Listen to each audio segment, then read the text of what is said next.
Hi all, నేను మీ అమ్మాయి Soni. Welcome to our channel. ఈ వీడియోలో పాలక్ పూరి బఠానీ కర్రీ ఎలా చేయాలో చూసేద్దాం. దానికోసం పాలకూరని కడిగి ముక్కలుగా కట్ చేసుకోవాలి. కడిగిన పాలకూరను చిన్న అల్లం ముక్క, 2 పచ్చిమిర్చి, జీలకర్ర వేసి మెత్తగా పేస్ట్ చేసుకోవాలి.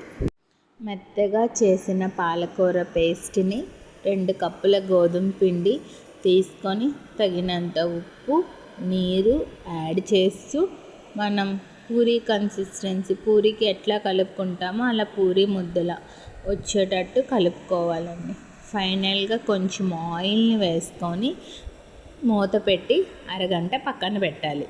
హాఫ్ అన్ అవర్ పక్కన పెట్టిన ముద్దను చిన్న చిన్న బాల్స్లా చేసుకొని పూరీలు మనం చేసుకోవాలి. ఇప్పుడు చేసుకున్న పూరీలను ఒక కడాయి పెట్టి అందులో ఆయిల్ వేసి, ఆయిల్ వేడెక్కిన తర్వాత పూరీలను వేయాలండి. ఆయిల్ వేడెక్కకుండా మనం పూరీ వేస్తే పూరీ ఆయిల్ని పీల్చేసుకుంటుంది. ఆయిల్ వేడెక్కిన తర్వాత పూరీ ఇలా లైట్ బ్రౌన్ కలర్ వచ్చిన తర్వాత పూరీలను మనం పక్కకు తీసేయాలి. ఇప్పుడు మనకు పాలక్ పూరీలు రెడీ అయిపోయాయి. మనం బఠానీ కర్రీ ఎలా చేయాలో చూద్దాం పదండి. ఇప్పుడు రెడీ అయిన పూరీలను పక్కకు తీసుకున్నాక ఆల్రెడీ నేను బఠానీ నైటే నానబెట్టాను. ఆ బఠానీ, ఒక దుంప, తగినంత ఉప్పు కుక్కర్లో వేసి కుక్కర్ 4 విజిల్స్ వచ్చేంత వరకు మనం విజిల్స్ కొట్టించాలి.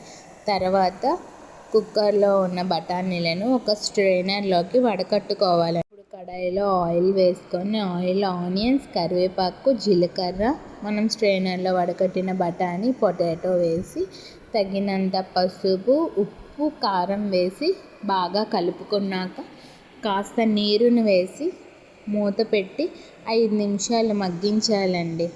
5 నిమిషాల తర్వాత నేను స్మాషర్తో కొంచెం బఠానీ, పొటాటోని స్మాష్ చేసుకున్నానండి టేస్ట్ కోసం. మీకు కూడా నచ్చితే మీరు స్మాష్ చేసుకోండి. ఫైనల్లీ మన పాలక్ పూరి బఠానీ కర్రీ చూడడానికి కాదు, తినడానికి కూడా ఎంతో రుచికరంగా ఉండే విధంగా రెడీ అయ్యిందండి. ఈ వీడియో మీకు నచ్చినట్టయితే లైక్ చేయండి. Thank you for watching.